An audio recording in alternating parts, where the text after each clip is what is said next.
I've been thinking a lot about roots lately, and I realized that we have people all over the country who are part of the Virtual Fun Pew. So when I say roots, I mean the ROOTS version, that you might say roots, not like routes, ROUTES, roots, that's what I'm saying. So roots lately, and how important roots are, like how good it is to have roots. Like it is just, in fact, psychologists talk about one of the stages of development for children is stability, to have a place where they know is home, to have relationships that they know are consistent, to have the stability when it comes to, if I do this, I get, rewarded. If I do something else, I get disciplined.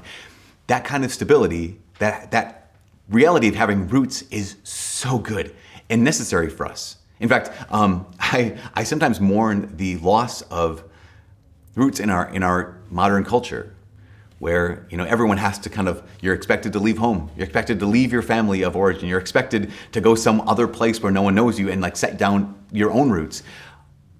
In fact, I think roots are so important that at some point in the future, we're going to talk about how good they are and how necessary. Not today, not in the next couple of weeks, but sometime soon.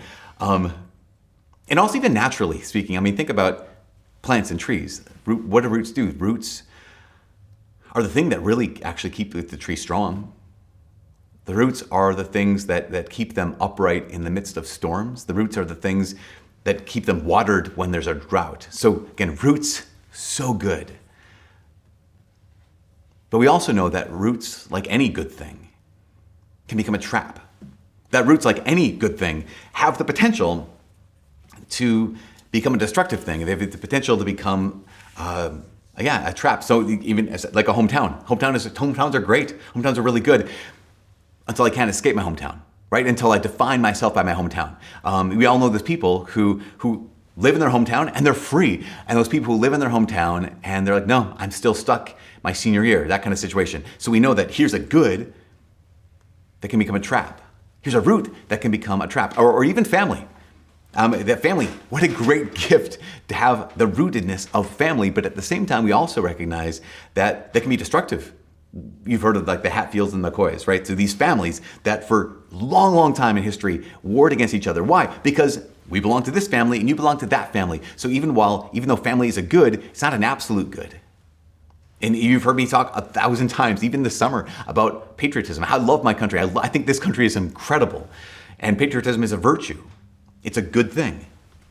But if that leads a person to say, my country, right or wrong, that good thing has become a trap. Again, it's good to have roots. This is our home. This is our house. This is our group. This is our tribe. This is my people. Those things are all good. But all of those roots, all those good things have the potential to become traps. We recognize that I'll do anything to hold on to this good. Again, these are good things.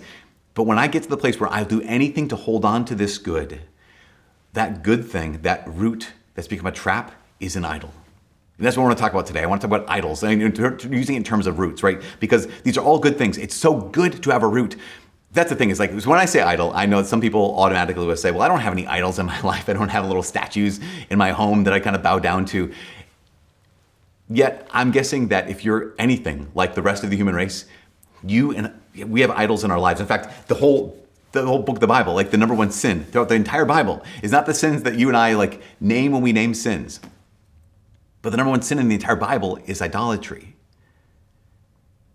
We have the ability to make anything into a false god. So again, that's one of the things. Sometimes people think, no, I don't have any false gods. Why? Because I don't have these bad things in my life. Listen, idols are rarely bad things. We've said this so many times before, but idols are good things that we make into ultimate things. They're like roots that have become traps. Anything, any good thing that has potential to become the ultimate thing in our life has the potential to become a trap. Think of taking a good thing. Have you heard of the term golden handcuffs? So it came about in the United States in the 1970s, where this was in the business world, where if you had a really good employee and the employers wanted to keep this really talented, really good employee, they would offer them a contract. And the contract, called the golden handcuffs, because the employee is given all these benefits, they're given all these rewards, all these incentives, as long as they stay with the company. In the moment they leave the company, they lose all of the incentives. They lose all of the long-term benefits. And so it's golden. Why? Because there's so many gifts. There's some gold involved here. but there's handcuffs because you have to stay. So there's this thing of like, the reality, of course, is many people were willing to sacrifice anything for that gold, even their freedom. Willing to sacrifice anything for this thing. And this is us too. Like anytime we have this, that phrase that maybe can go through our heads and says, I need this. That good thing might have become an ultimate thing. That root might have become a trap. I mean, that I need this. I need this job. Who am I without this job? That this is my childhood home. I need this house. I need this home. I need this stuff. And I need this car. I need this success. I need this reputation. I need this recognition. Because without it, who am I? I need this relationship. And sometimes we can kind of look down on younger people when they say, they can go overboard when it comes to needing this relationship. I need this person that I'm in a romantic relationship with. But that's any one of us. And we have a good thing. We turn it into an ultimate thing that we're willing to sacrifice anything to hold on to, or sacrifice anything to get. And I was thinking about this because I remember Lance Armstrong, like arguably the greatest bicyclist of all time, who has won no Tour de France's, but at one point won 7 Tour de France. I was a huge Lance Armstrong fan. Like I cycled all the time. I had the U.S. Postal Service jersey. Like I wore it 7 out of 10 times I'd ride. I was very excited. I rode a Trek bicycle because that's what Lance rode. I read all the books. I watched all the movies. And I was his biggest defender. When Greg LeMond, who actually I really like, a Minnesotan who actually literally won the Tour de France a number of times, when he came out against Lance Armstrong, I was like, no, Greg LeMond, what the heck, man? Lance is clean. And I was defending him. Here's Lance Armstrong, who we know sacrificed so much to be a Tour de France champion. I mean, think about the hours on his bike alone. The amount of training. It's not just I'm tooling around riding my bike. The amount of difficult training. Not only that, but dialing in his nutrition to like the gram of protein, gram of carbohydrates, gram of fat, every day of his life. The amount of sleep he would get. Like everything was sacrificed for this goal. But he didn't stop there. When the news would come out about him being on illegal substances, performance-enhancing drugs, he was even willing to sacrifice people like Greg LeMond. He's willing to defame people who are actual champions like Greg LeMond, or like his own teammate and really close friend, Frankie Andreu, and his wife, Betsy. And there's this whole story, this documentary called Stop at Nothing, and it just highlights that he wasn't merely willing to sacrifice his own physical health, his sleep, his personal life. He was willing to sacrifice anything for this ultimate thing. That root, good thing, had become a trap. That good thing had become an ultimate thing. And you might think, well, I'm not as ambitious as Lance Armstrong. I don't have that kind of thing in my life. And yet we do. There's things in our lives that we're willing to sacrifice anything to get or to hold on to. Like even if that thing is just, I want to keep my spot. I want to keep my status quo. I want to keep my life how it is. I love it like that because I've got a lot of good roots. And again, those roots are good, but have they become traps? If they have, God has to loosen the roots. This is the process that God has to do. He has to loosen the roots. You might have caught in the second reading today, Hebrews chapter 11. There's the story all through Hebrews chapter 11 of all the great heroes of the Old Testament. It's remarkable. But two of the heroes that are highlighted are Abraham and Sarah. And it says that, at one point, we know the story, God called Abraham from his homeland to go to the promised land. And of course, we're like, yeah, duh, Abraham left. Why? Because that's what they do in the Bible. God calls and they just leave. He's called the father of the faith for a reason. But put yourself in this situation. God has stepped into Abraham's life and has said, you don't know me yet, but I'm calling you to leave everything you do know. Every good root in your life, I'm loosening these roots and I'm calling you to go to a distant land you've never been to before, a place you do not know yet. Add on to this. In this moment in Abraham's life, he is 75 years old. Sarah is 65 years old. I mean, the scripture even says he's as good as dead, which I think is kind of stretching things a little bit. But think about this. Like everything, like all the things you're supposed to do in your life, he's kind of done them already. He hasn't had any children, but everything else he's done already. There's literally nothing for Abraham to look forward to, nothing for Sarah to look forward to. Like imagine you get hit 75 years old. It's like, okay, now what do? It's a porch front porch swing time. That's sipping on some tea. That is life from now on. And God says, no, all that stability you have, let go. Like all that security that you have, everything you know, let go. That all the expectation that you have of like, this is what life is going to be like until I'm done, let go. All the comfort that you built up over 75 years of hard work, you need to let go of that. And even the certainty. God steps in to Abraham's life and says, I need you to let go of that. I need you to sacrifice this comfort and this stability. I need you to sacrifice this security. I need you to sacrifice this certainty, because he's loosening the roots in Abraham's life, because this is so important. We realize this is true in our lives. The same roots that hold a person in a place of security have the potential to hold that person back from the place of promise. And God has made a promise to Abraham. Again, what was in Abraham's life? Good things. But when God is calling a person to greater things, those good things can become a trap. So what does he do? He has to loosen the roots. Because the same roots that hold the person in a place of security have the potential to hold that person back from the place of promise. So Abraham has to walk, and he doesn't walk by certainty. Why? Because certainty has to get sacrificed. How does he walk? Scripture says he walked by faith. In fact, I don't know if you caught this, in chapter 11, everyone moves by faith. Even like Abel, and it talks about Samson, it talks about all the other people. It says by faith they did all these things. So it says by faith Abraham obeyed. By faith Abraham sojourned. By faith Abraham left. By faith he received power to generate. So what does it mean to do something by faith? Well, basically what it means is the motive for your movement is a relationship with God. Sometimes we think that having faith is having a thing. Like I have some faith here and I just can hold it in my hands, or I have it in my heart. That's not the same thing. By faith means the motive for my movement is my relationship with God. Abraham didn't move because he thought it was a great idea. He didn't move because he had certainty. He didn't move because he had anything other than a promise, which is why it even says in Hebrews 11, it says, by faith, Abraham was willing to offer up his only beloved son, Isaac. And we might look at that and say, like, Dad, that's the part of the story that he just lose me. Because why in the world would God do that? Why would in the world would God ask that of Abraham and of Isaac? And the answer is because even some of the best things in our lives, the really, really good things in our lives have the potential to become an idol. Even the promise of God has the potential to become a proxy for God. Imagine Abraham, after years and years, Sarah, after years and years of wanting a child, finally get the child of the promise. Now all of a sudden you can see what could happen to their hearts. What could happen to their hearts is now this child of the promise is now the replacement God in our lives. And God wants to do what? He wants to loosen the roots in Abraham's life.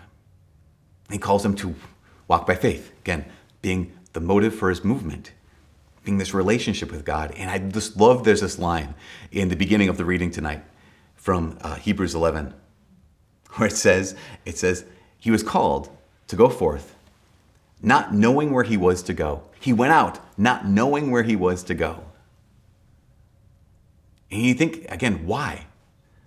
Why would God not have just like even revealed in a simple way, here's where you're going to go, or here's what the next thing, because here's what I would do. I mean, I can imagine myself talking to God and just saying like, okay, God, can you just tell me? He'd be like, tell you what? Well, tell me what's coming. Like, why do you want me to tell you? Because I want to know. Like, I want to know the destination. Because I want to know the future. Because I want to know the answer. And if God were to say, well, just, let me walk with you. I'll get you to that place. Like, yeah, but I'd feel more comfortable if I had the destination. I'd feel more comfortable if I had the answer. I'd feel more comfortable if I knew. And God could ask me the question like, well, why? And the answer would have to be, because I'm so uncomfortable not knowing that if I don't know, I have to rely on you every moment of the journey. And when it comes down to it, I maybe don't want to need you so much, God. You see, even knowing, which is so good, even having the answer, which is so good, even having the destination, which is so good, that also can become a trap. I'd rather know than have God. I don't want to have to need him so much. And I think this is all of us, right? This when it comes to our future. And it doesn't just mean your future if you're a 20-year-old, if you're a 35-year-old, you could be 75 years old, 85 years old, and still say, what's coming, Lord? And he says, you don't know and you can't know. What you have to do is you just have to move, just like Abraham did. How? By faith. Where the motive for our movement is our relationship with God. Because that's what faith has to do. Like faith, in order to be faith, has to move. Faith, in order to grow, has to move, has to actually translate into action for us. Because faith without action, St. James says this in the New Testament, faith without action is dead. Faith without works is dead. So God has to loosen the roots. How does God do this? Well, let's ask the question. We've talked about this many times, how the heart of religion is not just a creed. The heart of religion is not just what we believe, having faith. The heart of religion is worship. Have you ever wondered why the heart of religion is worship? Have you ever wondered why? Why does God ask us to worship him? In the first reading from the book of Wisdom, it talks about how God invited his children to worship him. And they did it with courage. You ever wonder why? Why is worship so vitally important to God? It's because worship is the problem and worship is the remedy. What's an idol? Idol's anything I need. What's an idol? Idol's anything I'm willing to sacrifice for. Okay, it's the problem. We know, right? We know that the heart of worship is sacrifice. So if the heart of religion is worship, the heart of worship is sacrifice, then how many of us find ourselves on a regular basis sacrificing, worshiping something that is not God, a good thing that we've now made an ultimate thing? Because we know this. We love what we sacrifice for. See, it works both ways. It's very, very interesting. We sacrifice because we love, right? That's just that kind of a normal thing of our lives. Like anything you love, we're willing to sacrifice for. But also, we love because we sacrifice. We sacrifice because we love. That comes naturally. But also, the more we sacrifice for something, the more we end up loving it. Remember talking with a student years ago, and she was saying that she wanted to pray, but she was very, very concerned that if she dedicated her time or like set time aside and said, I'm going to pray whether I feel like it or not, that she'd end up resenting God, who's like, well, I don't want to pray right now, so I'm only going to pray when I feel like it, or else I'll end up resenting God. And that's actually not 100% wrong, because our broken hearts, we have the potential for resentment like no one else. So that's real. But I remember asking her, so when, God willing, you become a mom, and she now is a wife and a mother, when you become a mom and your child is crying and needs you in the middle of the night when you don't feel like it, will you say, well, I would take care of you, but I don't want to end up resenting you, so I'm just going to let you be, kind of thing. She's like, well, no. I think, okay, that's the thing, is we love because we sacrifice. The more we sacrifice for something, the more we love that thing. In fact, I remember listening to a marriage counselor, and he was describing, in his experience, he said he had this theory. He kept seeing couples with adult children, and those couples with adult children had great relationships with their adult children, but they had weak relationships with each other. And as he kept asking and finding out more about their relationship, he found that, these parents were really good parents. Meaning, whenever their child needed something, from being an infant all through high school and to becoming an adult, they were willing to sacrificially love their children. But they got into a pattern earlier on in their marriage where, well, my child needs me to sacrificially love them, but my spouse doesn't need me to sacrificially love them now. They can feed themselves, they can change themselves, they can get themselves up and ready on time. So they don't need me to sacrificially love, so I just won't sacrificially love. And here, years later, decades later, they have this great love for their children, and they have a weak love for their spouse. Why? Because we love because we sacrifice. What we sacrificially love, we end up actually loving. And so the problem is worship. And the remedy is worship. So our invitation here today is kind of the last thing, is to sacrificially love the Lord. We all have roots that have become traps in our lives. But we also have a God, the living God. And he's calling us to walk by faith. What I think he means by walk by faith is to sacrificially love by faith. Why? How would that mean? The motive for our movement, the motive for our sacrifice is love. Every act of sacrifice is an act of faith. When we think about going to Sunday Mass, the more we go to Sunday Mass, when it's difficult, the more our love grows. The more we're willing to say, no, God, you're center. Regardless of soccer tournaments or regardless of vacation, regardless of whatever else is happening in our lives, you're the center. The more we sacrificially love the Lord by going to Mass, the more we love him in our hearts. I think about prayer. I mean, every time you and I turn to pray, think about this. Every time you and I turn to prayer, we are saying no to 1,000 other things we possibly could do. And saying, God, you're first. You're first. And we sacrifice 1,000 things every time we take 20 minutes to pray to the Lord. That grows our love. Every act of sacrifice is an act of faith, and every act of faith grows our love. In fact, every time we do penance, every time we fast, every time we give up anything, any sacrifice for the Lord is an act of faith. And that act of faith grows our love. Even this last one, even going to sleep, which, we talk about prayer, talk about going to Mass no matter what, talk about, penance and fasting. That's one thing. But even going to sleep gets to be an act of faith when it's a sacrifice. What I mean by that is, what's our desire? Our desire is to control. We have these good things in our lives. We want to make ultimate things. We have these roots that become traps. Every time we go to sleep, we're saying, okay, God, I'm not in control. Now, we have to do this as human beings. We have to go to sleep. But as Christian human beings, as Catholic human beings, here's how you and I can go to sleep. We can go to sleep letting that time that our head is on the pillow be a sacrifice. God, all the things I'd worry about right now, sacrifice them. God, all the things I could stay up doing right now, I'm going to sacrifice them. God, all the things that I could be in control of right now and hold on to right now, I sacrifice them. And now I lay me down to sleep. I prayed the Lord my soul to keep. I'm just trusting every act of even going to sleep can be an act of faith, an act of sacrifice that grows our love. Why? Because our lives are full of good things that we have made into ultimate things.